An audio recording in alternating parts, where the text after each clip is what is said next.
Hi, I'm Carey Cavanaugh. I'm professor at the Patterson School of Diplomacy at the University of Kentucky. Also a former Foreign Service officer. I was at the State Department from 1984 until 2006, serving in Moscow, Berlin, Rome, Switzerland, and also, of course, Washington, D.C. I'm speaking today with Max Abrahms at Northeastern University, and the topic is the foreign policy positions of the two uh, primary presidential candidates. And I want to start, if I may, with a brief conversation about a letter that was signed by former ambassadors. There have been a lot of letters in this campaign, and I've seen these in past campaigns. I don't typically put a lot of credence in them. And I mention this in part because I was surprised to find myself signing one of these letters this year.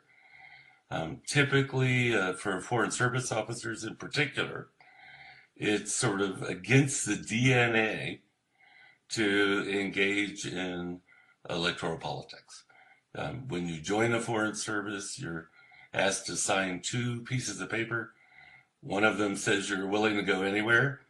That's kind of easy. And the other one says you're willing to advance and argue for the policy of any president. And that's kind of easy. A lot of people have trepidation about this, and the State Department will explain that to the best of their ability and yours, they tend to send you where you want to go. It's surprising, but there's always someone who wants to go almost everywhere.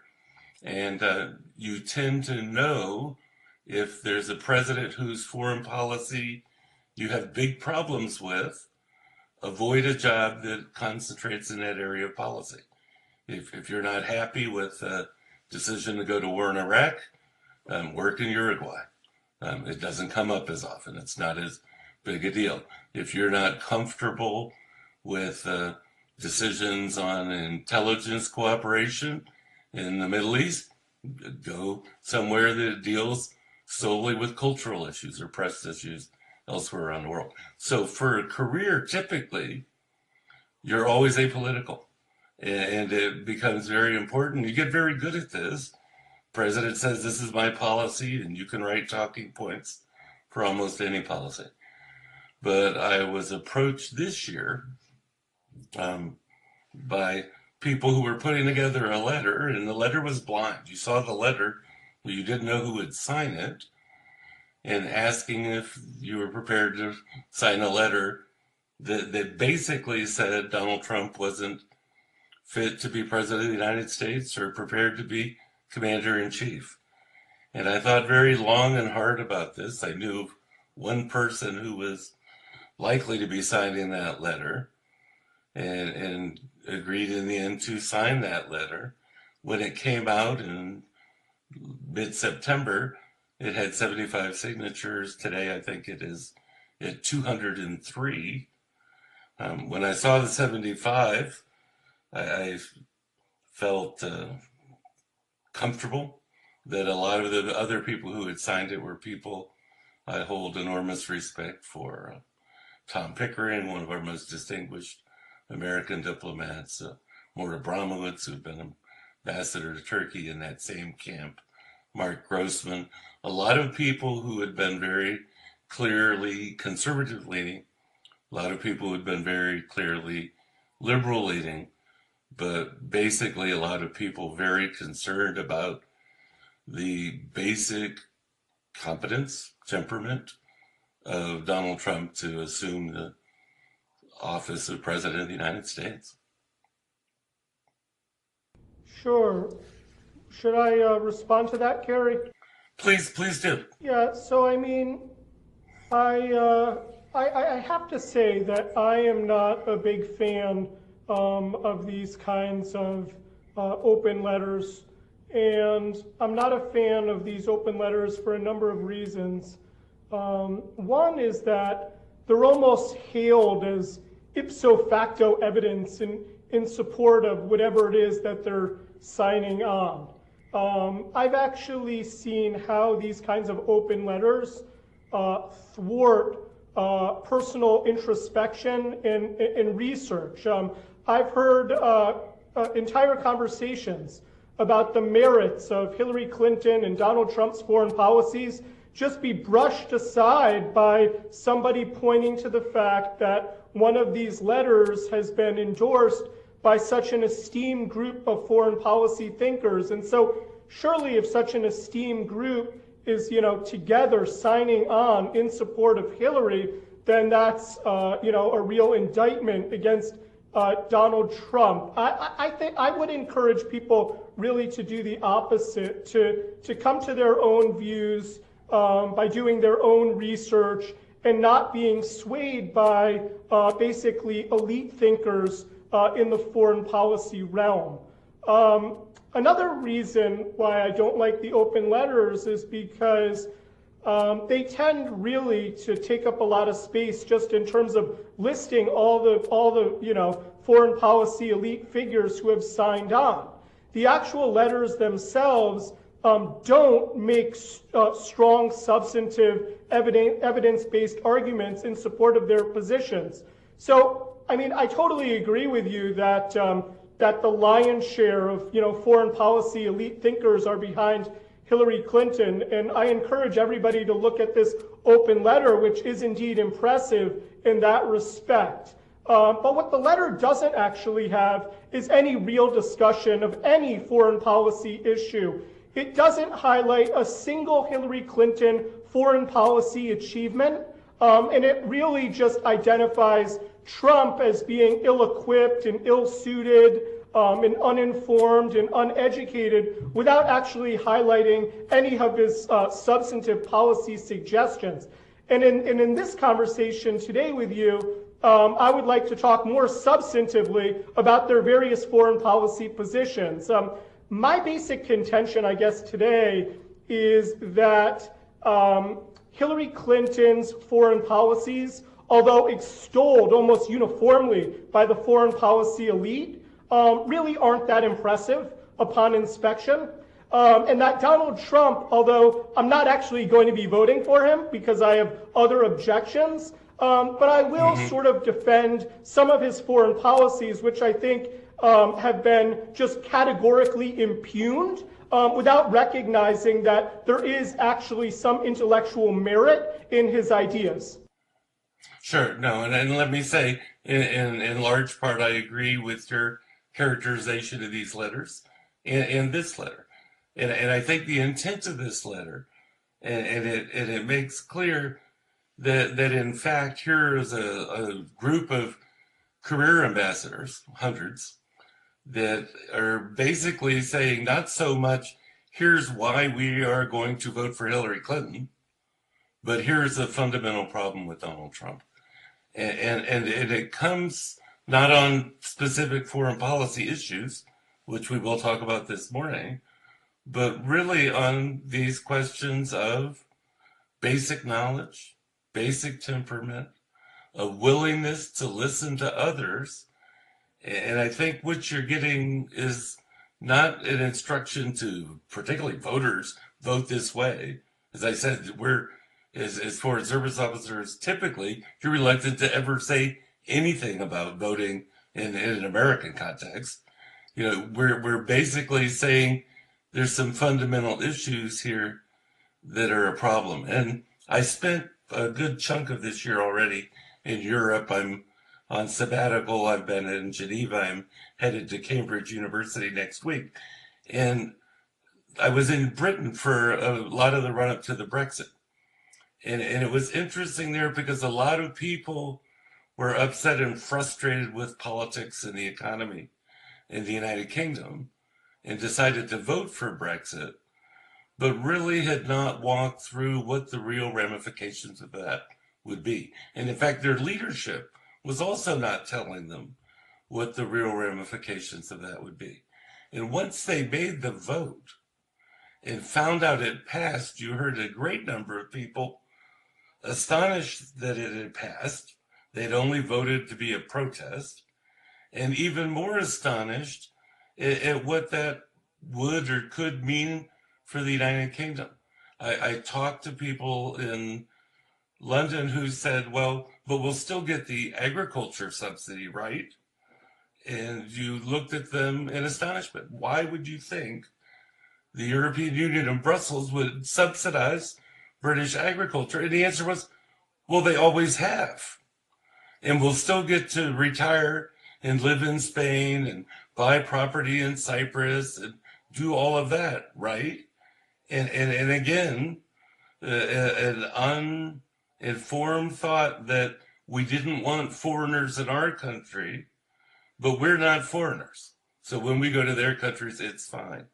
And I think part of my motivation in signing this letter was indeed to prompt people to think about some of these messages that have been put out there as foreign policy positions and what that would mean for the United States. So I'm very glad we can talk about some of these today. But I do think there's a real question on protest voting and simply voting for change. And I think we've seen that with Brexit, and we've seen it in the past in the United States. And depending on the level of politics we're talking about, that can work. I started my academic career at Youngstown State University. And at that time in Youngstown, severely economic depression, the steel mills had shut down, they had not recovered. The state of Ohio was pumping money into Northeast Ohio in education. It was one of the few areas they could put an investment in, but things weren't recovering. And in part in protest, the voters in the Mahoning Valley decided to send Jim Trafficant to Congress. And Jim Trafficant became a fairly famous, colorful guy. He was the congressman who would stand on the floor of the House of Representatives and say, "Beam me up, Scotty." He actually had very exotic hair, not unlike Trump in some ways. And the people of Youngstown were okay with that. It really showed, we're being neglected, we're not being paid attention to, and we couldn't send you someone more vivid to have to pay attention. The problem is you can do that at the level of the House of Representatives. It's a different thing to do it as the leader of the country, and it's an even greater different thing to do it as the leader of the sole superpower, the Western world, the move in a more progressive direction that the United States has been headed for 2 centuries. That leader is a different leader, and that leader needs to be more prepared. It's not a learning job. That leader needs to be more cognizant of the issues. They need to know you really can't do that job alone. It's a little surprising of ever hearing someone say, "Oh, I know more about Syria and the Middle East than all the generals." What do they know? They don't win. "I know more than all the intel officers." What have they done for us lately? He doesn't tend to pick on diplomats. Fine, but I'm sure he feels he knows more than all of them too.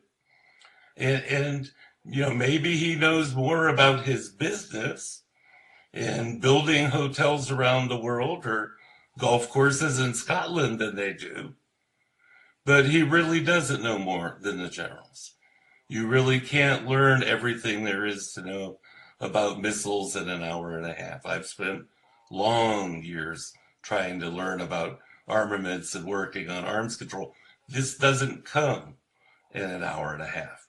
There are nuances here and technical things here that matter, and they particularly matter for the person who's going to make a policy decision.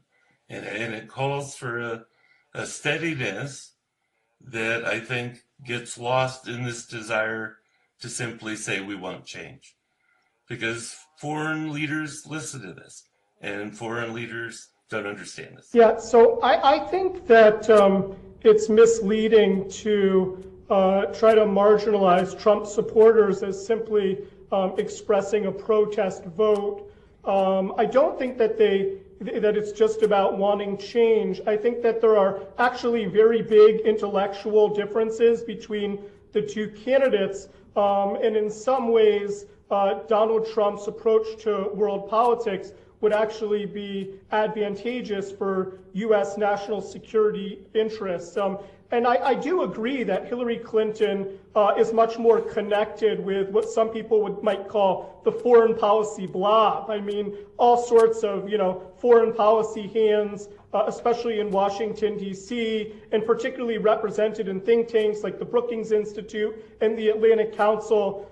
There's no question that Hillary is much closer with them personally and intellectually than Donald Trump. But let's for a moment take a look at some of her actual policy positions, what I would regard as her main foreign policy legacy. I suspect that one of the reasons why Hillary Clinton likes to speak in such general terms about her experience without actually talking about any real substantive policies is that her main foreign policy legacies have really been quite bad, even embarrassing. And in some cases, she tries to distance herself from the historical record. The American public, when asked, when polled about which foreign policy issues they consider to be most pressing, they rather consistently list terrorism as the #1 issue. And Hillary Clinton has tried to sell herself as a really, steady, experienced hand in the foreign policy arena, and that Trump is ill-equipped to defend the U.S. homeland. But when we look at Hillary's actual policies, which I dare say have been supported by, this foreign policy blob, I'd say that they haven't actually worked out that well. I would say her main foreign policy contribution initially as senator, it wasn't just supporting the Iraq war. Some people today they'll muddy the waters and say things like, oh, well, Donald Trump on a Howard Stern show in 2002, when asked whether he supports invading Iraq, he said, yeah, I guess so. And likewise, Hillary Clinton also, said, yeah, I guess so. And she supported the Iraq war. And so essentially there was rough parity with respect to their support for regime change. But that's totally wrong. If you actually listen to the Donald Trump interview, it's quite clear that he's not at all enthusiastic about invading Iraq, whereas Hillary Clinton was on the Senate floor basically urging the Senate and the American public to support the invasion. She was one of those people, and I would recommend going on YouTube so you can rewatch her speeches, but she was one of those people who liked to invoke the memory of 9/11 in order to sell the case for regime change in Iraq. She would say things like, New Yorkers understand the perils of inaction. New Yorkers in particular, post 9/11. And so therefore, New Yorkers understand the necessity of removing Saddam Hussein. So she didn't just casually support the war.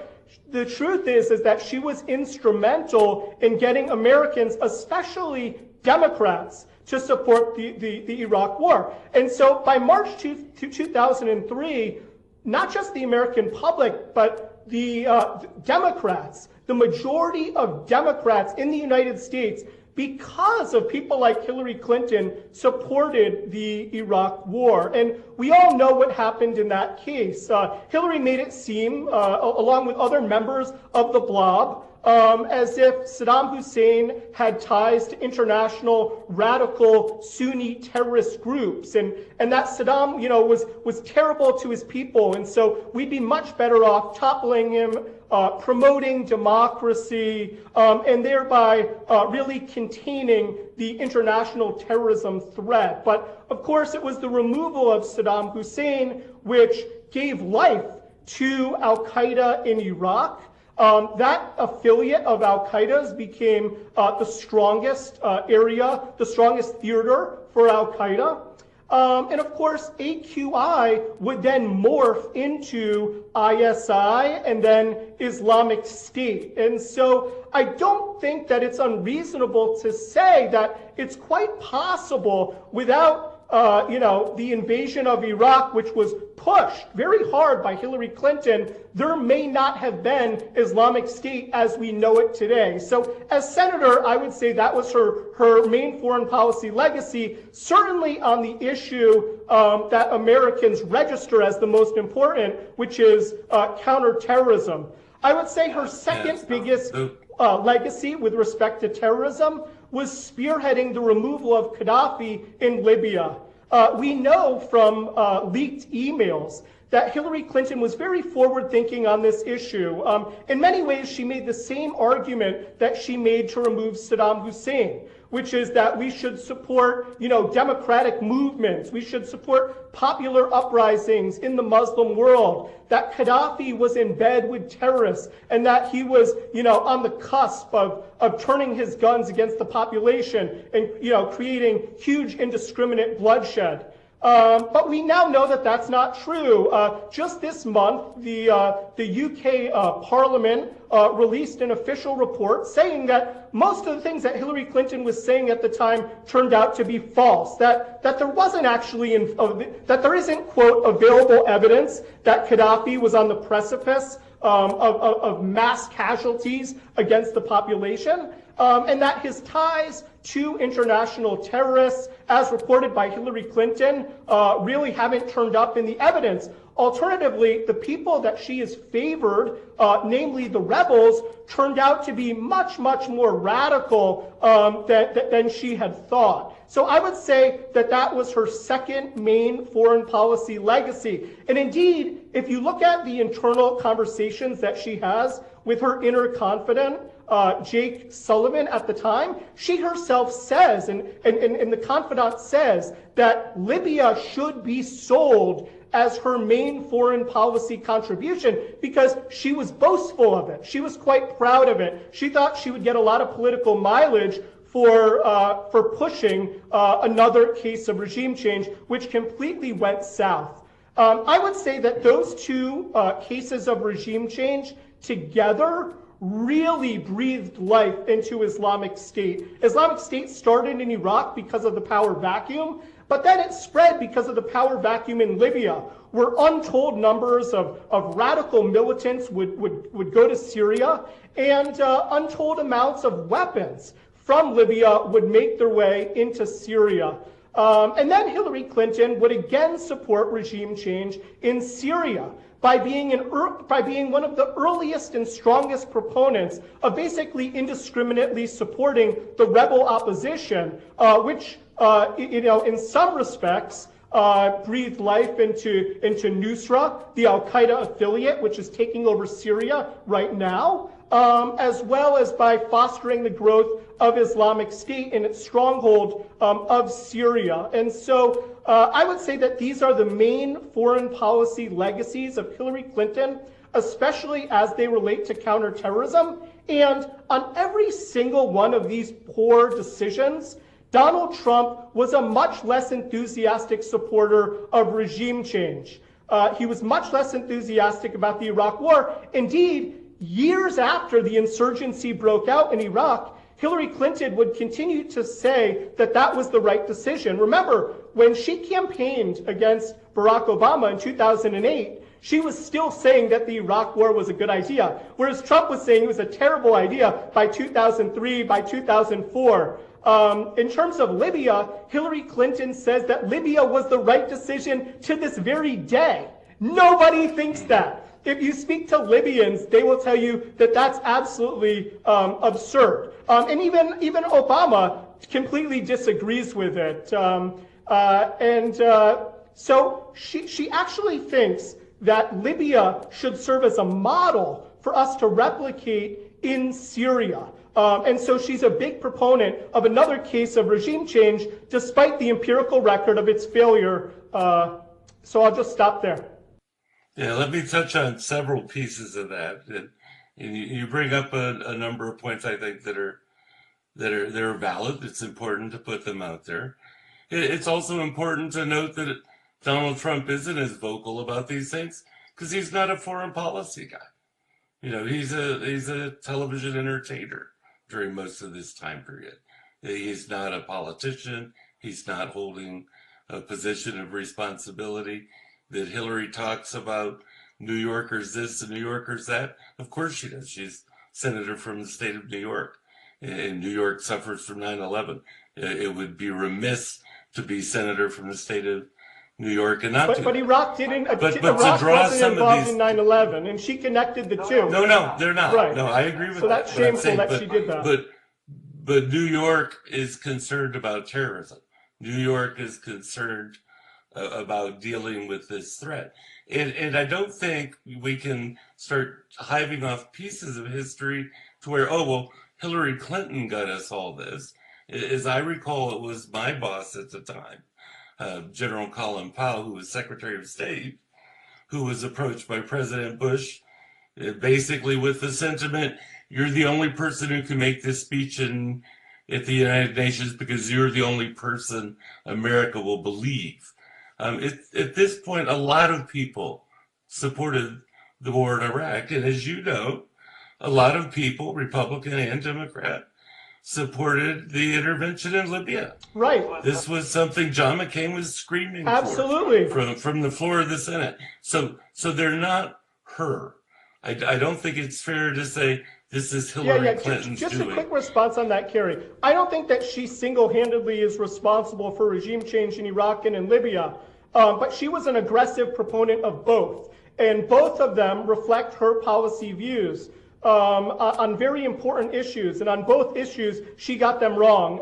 And it is true that many other, leaders of other countries and international security analysts also supported those policies of regime change, and they too got it wrong. And that's important for people to think about when they look at these open letters, which is that many, many experienced people can get foreign policies dreadfully wrong.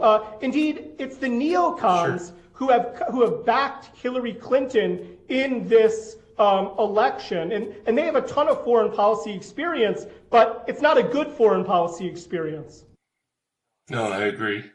I think, in fact, if anything, their opportunity to advance their policies under George W. Bush really showed the error of those policies and the unclear thinking that was behind them, and including the fact that it was to a point of pure ideology, that it didn't matter what other people thought. They were positive these things would happen the way they didn't happen.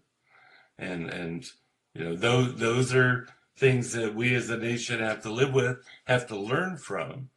But I think part of the lesson, it goes back again to basic competence and experience. So I would say something about secretaries of state. There's often questions, well, what are their accomplishments and what are their achievements? Most secretaries of state don't have huge achievements. They're working for president, policies set by the White House. They certainly influence that. They certainly can help shape that. But their achievements don't tend to be, here's the 20 things I won on and made happen. They tend to be far more subtle. I would say Hillary Clinton's greatest achievement as Secretary of State was reshaping the view held by foreign countries of the United States. When Barack Obama comes into office, the basic perception foreign leaders, foreign governments, and foreign nations had of the United States was by and large negative. This is an era where we've had the Iraq War. This is an era where we've engaged in waterboarding, where we redefined, or the administration briefly redefined, what torture was. You went to major allies and found they were not as close as they had been in the past.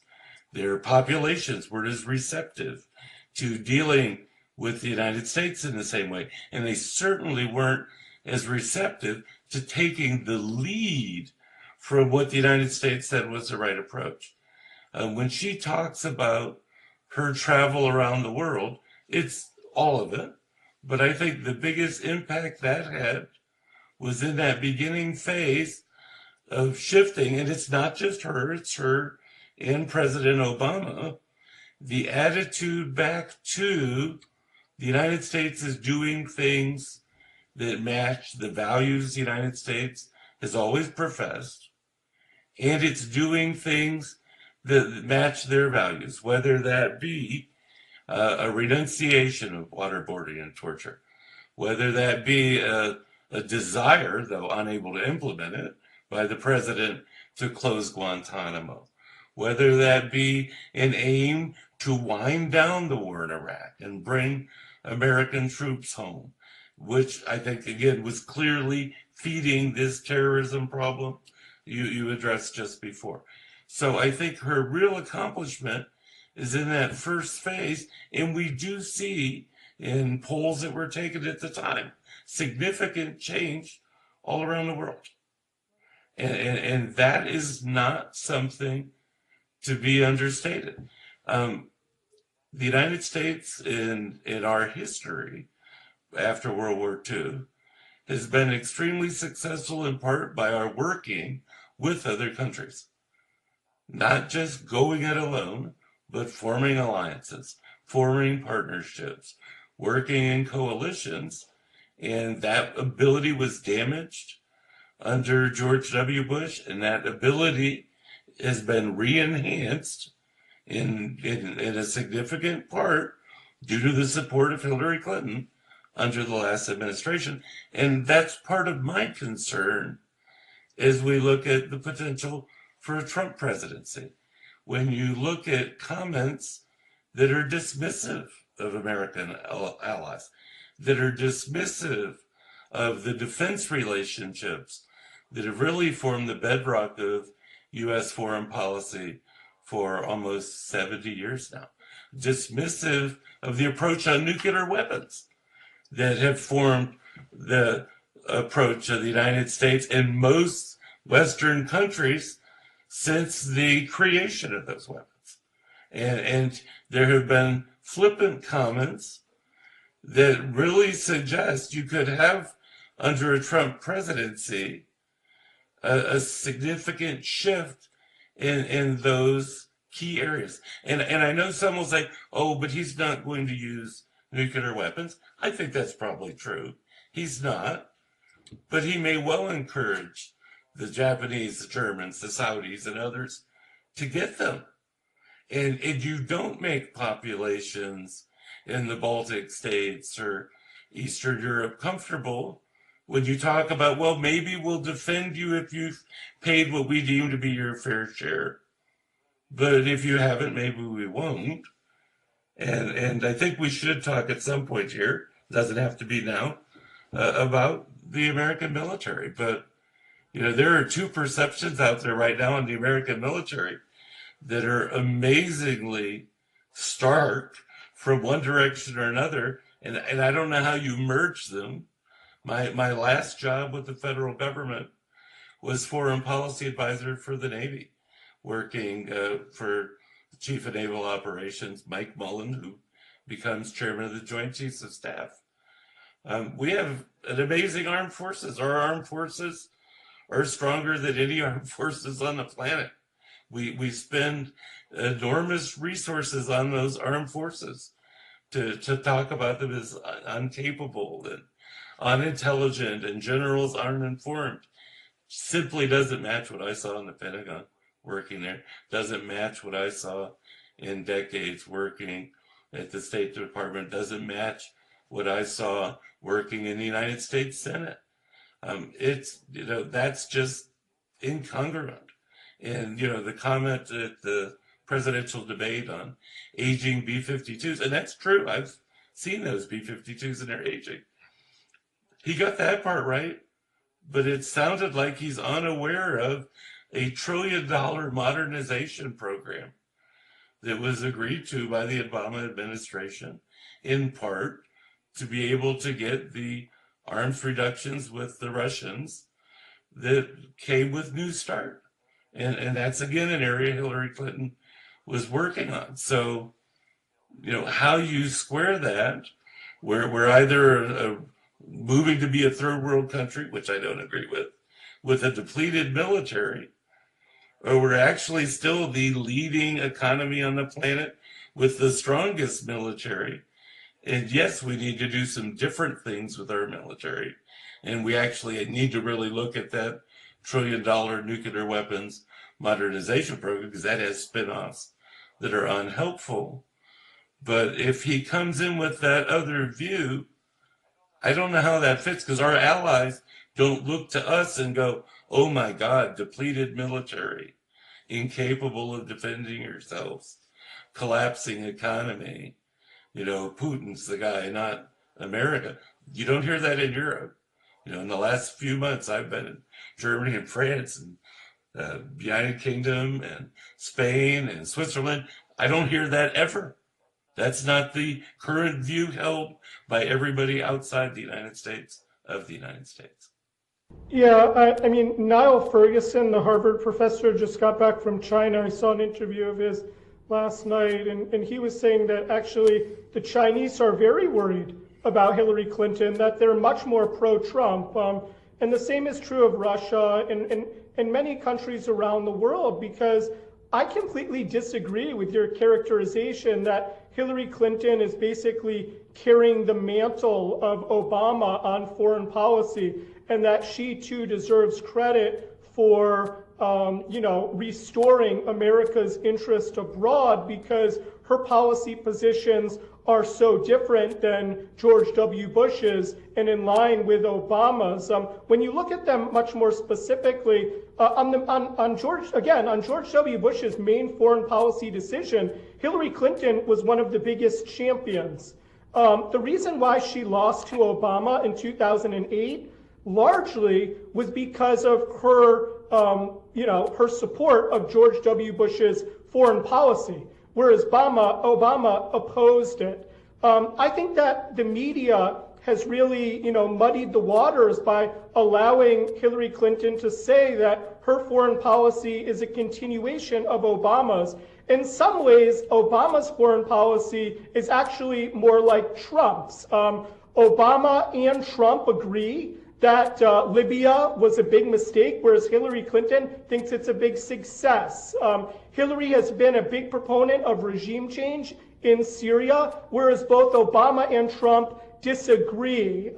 Furthermore, if you look back at Obama's speeches, he has been bringing up for a long time questions about the future direction of NATO. And he has expressed reservations about the fact that the United States seems to be carrying the burden. And that NATO, of course, was created initially at a very different time, when Europe was essentially destitute because of World War II, and the United States was the only hegemon in the world. And so, therefore, European contributions to NATO were almost unthinkable at the time.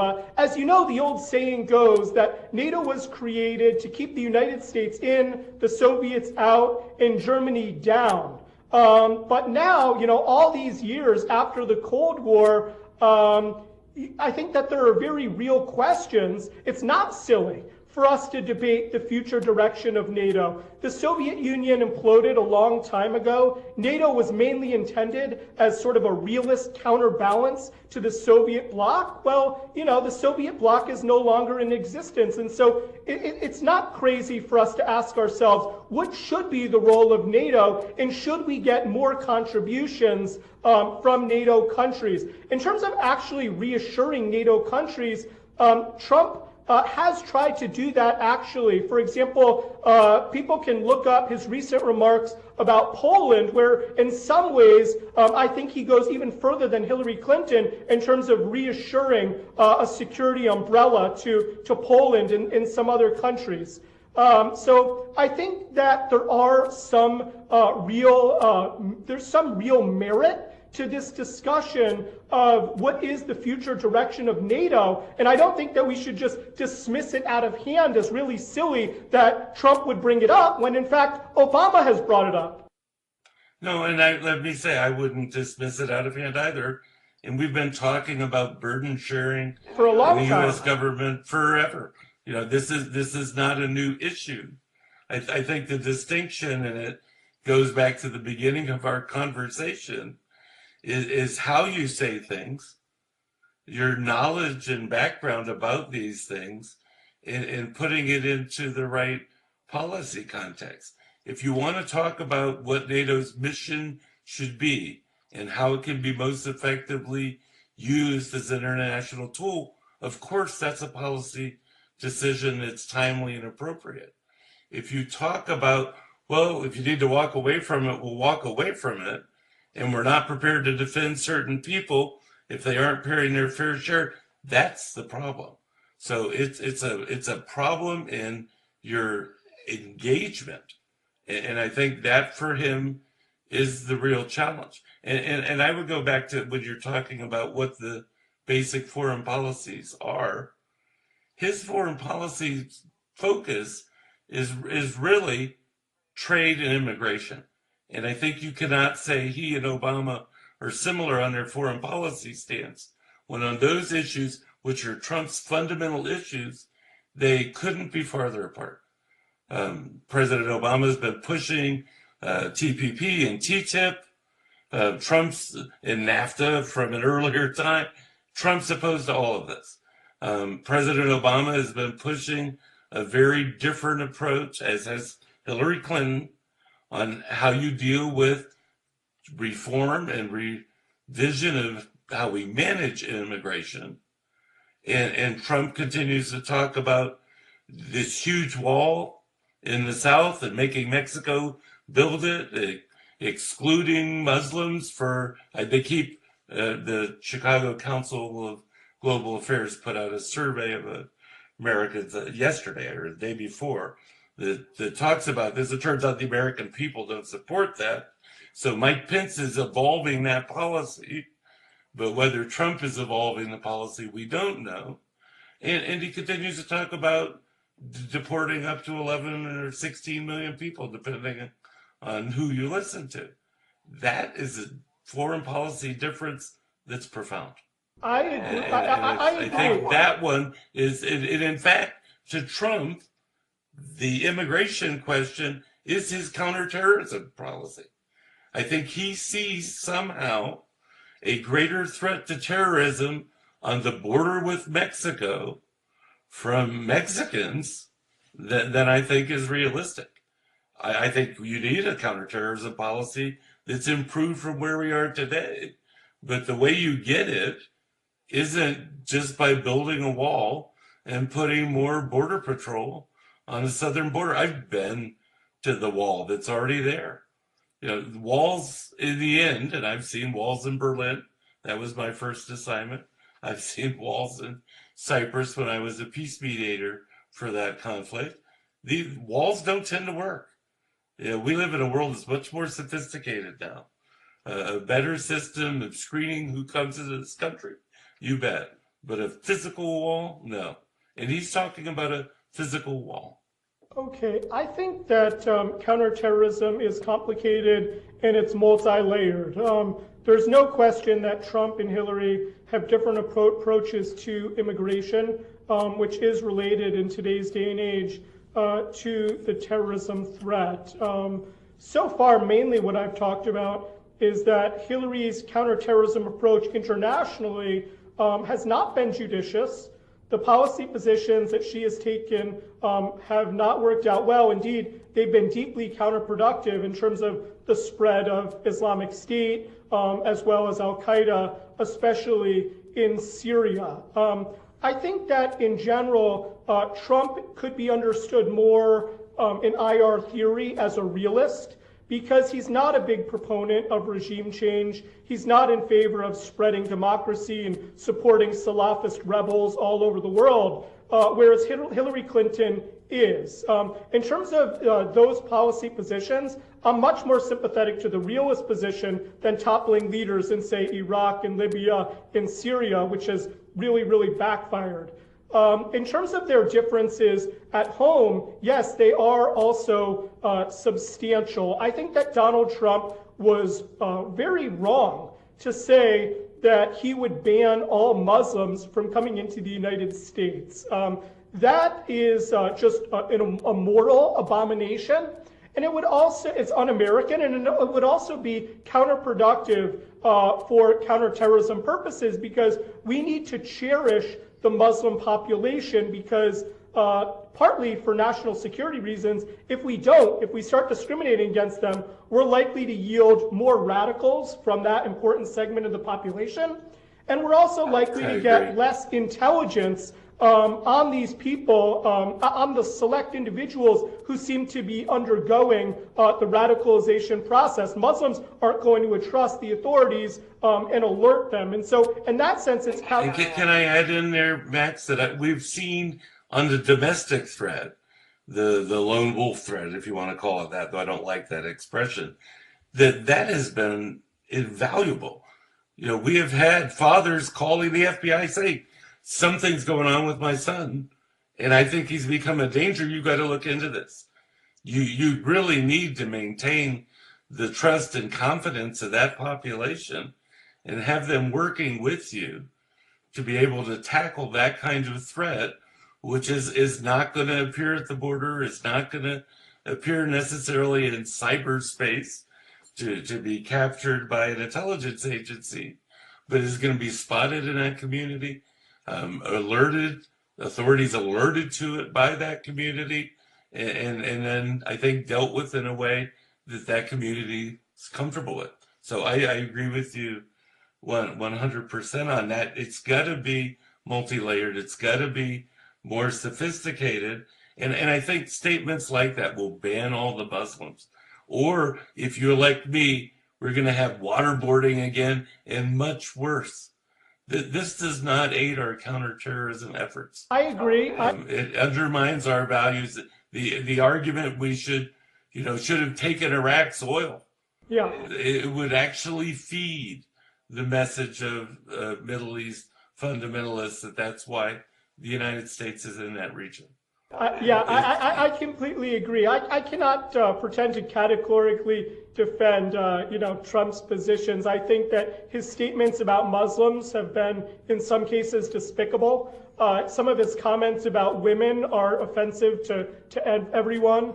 The idea of seizing Middle Eastern oil would be deeply, deeply counterproductive. I agree. It would completely validate the narrative that Americans are only in the region for, predation of local resources, especially oil. All terrible. However, returning to immigration, I do think that Trump raises an important issue, which is that we need to be concerned on a humanitarian level with admitting refugees. But we need to also take into account the fact that doing so is not risk-free.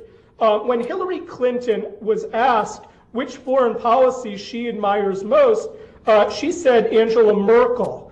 And Merkel's essentially open-door policy of allowing, basically 1 million people, especially from the Muslim world, to come into Germany. I think that that most Germans have deep reservations about Merkel's generosity. Some of the attacks there have been due to these new migration patterns. And so I think that we need to be honest about ourselves that, yes, there is a humanitarian imperative to let the refugees in, but yes, it is also not risk-free. I have a. Let me just finish this. Let me just finish this. I have a researcher who's done a lot of primary source research. We're going to be writing an article about this, where basically he spent, and our research team spent substantial time at 5 different points of entry from Syria into Turkey, in Germany, and in the Balkans. These are places that have allowed tens of thousands of refugees come in.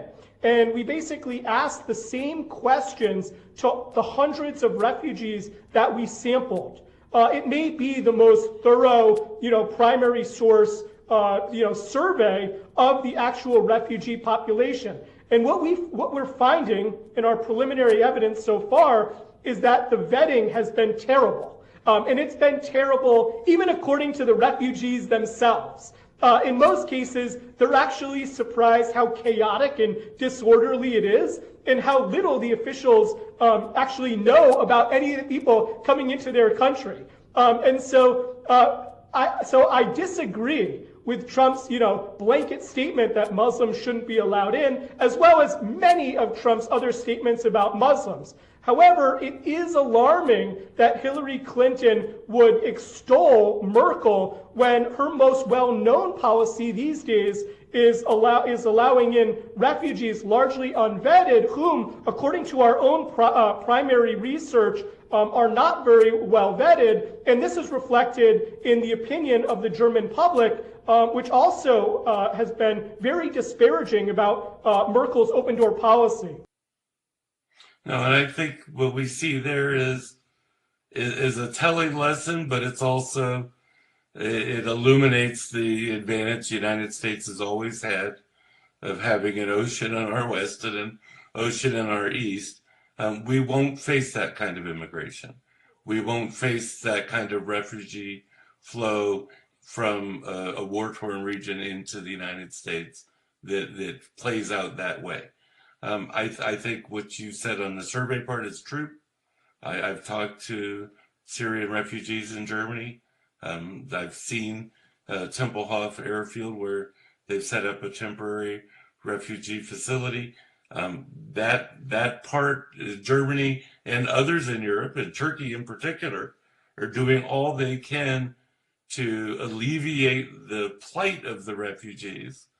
But Europe was hit with an enormous challenge it was not prepared to deal with. And no, they weren't vetted the right way. I would add, though, most of those people are also not a terrorist threat. Most of those people are very much legitimate refugees fleeing the situation in Syria. Agreed. And I think Merkel, when people hold her up for her leadership credentials, that's not the only piece they're looking at. They're really looking at a broader vision on Europe, European stability, dealing with the financial crisis in Greece and in other EU countries, helping even now with how Europe will manage Brexit and what that means for Europe and how it'll deal with other moves inside of EU countries to weigh the question of their full or partial participation in the Union. I think a lot of that is what generated the international regard she's held in and continues to be so. But I think the overall refugee problem for Europe itself remains an enormous challenge, and not simply refugees from Syria, but economic refugees from North and West and East Africa that continue to go into Italy and Spain and spread across the European Union. And we see an impact of that with the decision in Britain to vote to leave the Union. Yeah, I don't disagree with that. This might be, a good point for us to stop, Carey. I think that just in sum, if I were to just restate what I've been trying to get across, it's that I understand that Donald Trump is very unpopular. And to a large extent, I'm sympathetic to that view. Indeed, I'm not supporting him because of some of the things that he said that we've identified in this talk, his position about oil, his statements against Muslims and against women, some of his kind of poorly thought out assertions about foreign policy. And yet, I think that he actually represents some serious foreign policy ideas, even if he himself is not a very serious foreign policy thinker. In general, I view him as much more realist than Hillary Clinton. I view her as much more influenced, not by realism, but by the neoconservative tradition. I do not see her as a continuation of Obama. I view her more as a continuation of George W. Bush with her support for aggressive democracy promotion, especially in the Muslim world. I think it's important to point out that her record on counterterrorism, specifically her main foreign policy positions in the Middle East, have been deeply counterproductive. I think that it is a little bit alarming that she would attach her hat to Merkel when Merkel is most well known, at least these days internationally, for her refugee policy, which has been lampooned inside of Germany and which really should not be replicated in the United States. And I would encourage all the viewers to look very carefully at the actual records of both Hillary Clinton and Donald Trump, because I think if they look closely, what they'll find is that both candidates are actually deeply flawed, and that we shouldn't try to sugarcoat Hillary Clinton's record. And I do expect her to be president. I do expect her to win. And so a lot of these ideas will be falsifiable. We'll get to see, for example, what her strategy in Syria is.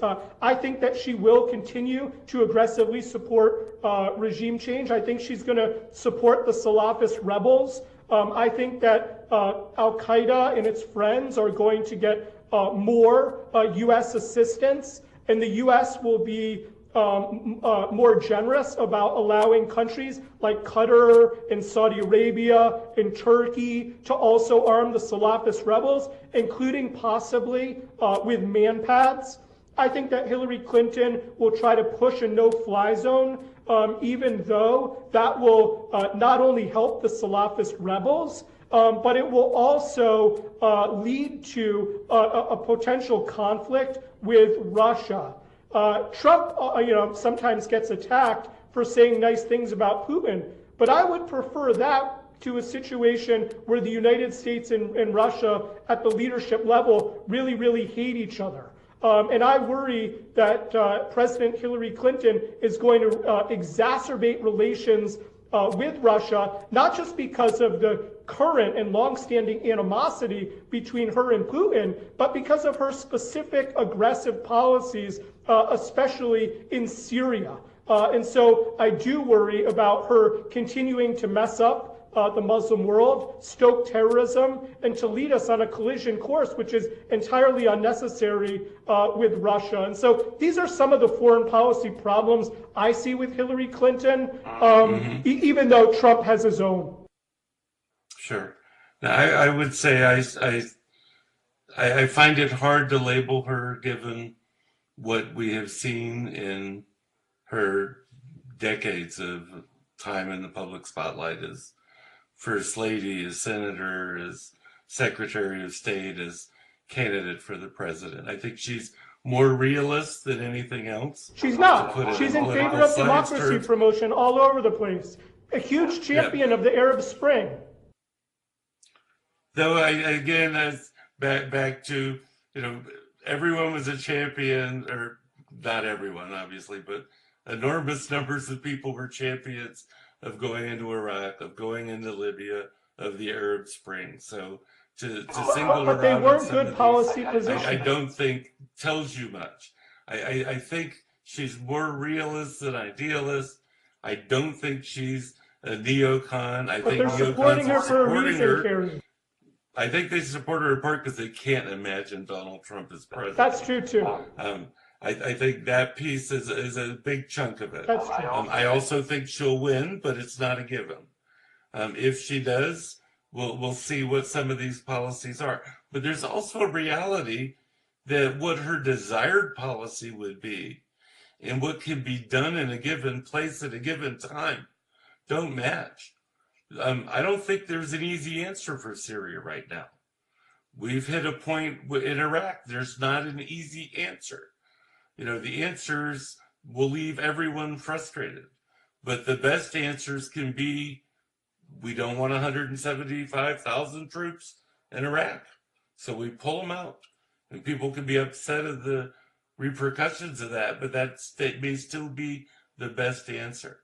I think on Russia, and I'm glad you brought it up, I'm a Russia hand. I spent time in Moscow. I don't understand how Trump can look at Putin the way he does. If you want to talk about leadership and Russians said, let's talk about Gorbachev, or even Edward Shevardnadze, who's a Georgian in the Soviet Union, but a Russian leader. There's more to be said there about leadership to be emulated, not with Putin. But when it comes to relations with Russia, I think we've seen time and again an understanding by Hillary Clinton of the importance of that. I think that, in fact, will be for the new administration, whoever it is, one of the real challenges to get right. We have to have effective, functioning, working relationships with Russia and China. Yeah, You can't simply tag them as adversaries, right. or say Putin's too hard to deal with, I'm not dealing with Russia. We have to have a dialogue with Russia. I would predict that when Hillary Clinton becomes president, relations with both Russia and China will deteriorate, and that's why both Russia and China oppose Hillary Clinton and would prefer Donald Trump. No, I see that in a different light. I think they might prefer Donald Trump, but it's for reasons that I think the United States will take an enormous hit internationally if he's president, and it'll raise questions about all of our policy decisions. Let me bring up, just to end in part where I began, and it's questions about temperament. And Trump gave a speech in Florida, and as I said, I'm feeling I'm a Floridian. I'm feeling for my state today as it's being hit by an enormous hurricane. But he gave a speech earlier in September on talking about Iran. And he said, our beautiful destroyers, we have these beautiful destroyers. And I told you I had worked at one point for a foreign policy advisor for the chief of naval operations. I've been on these beautiful destroyers. And he said, Iranians come up in their little boats and they make obscene gestures to our ships, and we do nothing. And if I'm president, we'll shoot them out of the water. The strength of the United States, in part, is that we can sit on that beautiful destroyer and we don't have to respond. I agree. To that's an infantile gesture. Position. I agree, but Hillary Clinton favors shooting at the Assad regime. And you could imagine what the effects will be on Iran. So again, Americans have a tough choice when they look at who's better with respect to Iran. Trump opposes the Iran nuclear deal, which Iran obviously disagrees with. But Trump is in favor of bolstering Assad, whereas Hillary Clinton wants to kill him. And that's at odds with Iranian position. So there are cross-cutting positions with respect to the Iran issue. Yeah, no, and if you're going to say you want to bolster the guy who used chemical weapons on his population, it's a little hard to make a good argument for that internationally. But of course, the alternative is supporting Al-Qaeda, so that's a tough one too. No, as I said, I think in a lot of these areas, there are not going to be clear-cut policies that Americans can look at and go, definitely, it's like very that. messy. That's what I'm comfortable with. They're too messy. And I think what it does is it ends up driving voters to have to look really at the bigger sort of balance. What do you get in terms of competency and performance as a president? And it is interesting, and I think it's good we had this discussion today. Normally in American domestic politics, foreign policy is not a big issue for a presidential election. And it is very clear that in 2016, it is. That's true. In this election, with immigration, with trade, with defense, with Russia, with the situation in the Middle East, foreign policy is driving a fair amount of voter sentiment. I agree that foreign policy is an unusually salient issue in American politics right now. Unfortunately, I think the media has done a very bad job of informing Americans of Hillary Clinton's actual foreign policy positions. And hopefully this conversation will be seen widely so people have a better understanding of what the actual choices are between the candidates with respect to foreign policy. No, I hope so too. I want to thank you. It's been a great conversation this morning. Thanks so much, Carey. And I look forward to talking with you again. Sounds good. Thanks again. All right. Goodbye.